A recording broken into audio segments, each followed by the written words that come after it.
Fried rice রান্না করার জন্য চুলায় একটা প্যান বসিয়ে এর মধ্যে পরিমাণ মতো তেল দিয়ে দিব। তেলটা গরম হয়ে এলে 2টা ডিম দিয়ে দিব, গোলমরিচের গুঁড়া দিব, দিয়ে নেড়ে নিব। ডিমগুলো একটু ঝুরঝুরে করে নিব। ঝুরঝুরে হয়ে গেলে একটা বাটিতে তুলে নিব। ডিমটা বাটিতে তোলা হয়ে গিয়েছে। এবার একই প্যানে পরিমাণ মতো তেল দিয়ে দিব। কেটে রাখা বরবটিগুলো দিয়ে দিব, কাঁচামরিচ কুচি দিব, টমেটো কুচি দিব, রসুন কুচি দিব, স্বাদ মতো লবণ দিব, দিয়ে সব একসাথে নেড়ে নিব। আপনারা চাইলে এখানে ক্যাপসিকাম, গাজর, বিভিন্ন ধরনের সবজি আপনাদের পছন্দ অনুযায়ী দিয়ে দিতে পারেন। আমি মটরশুঁটি দিয়ে দিয়েছি, মটরশুঁটিগুলো ফ্রোজেন ছিল। দিয়ে আবার ভালো করে নেড়ে নিব।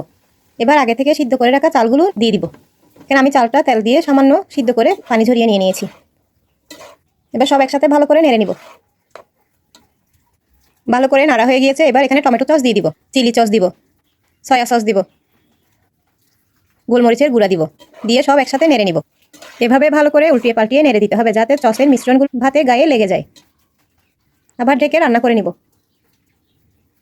এবার সেই ডিমের ঝুড়িগুলো দিয়ে দিব, দিয়ে নেড়ে দিব।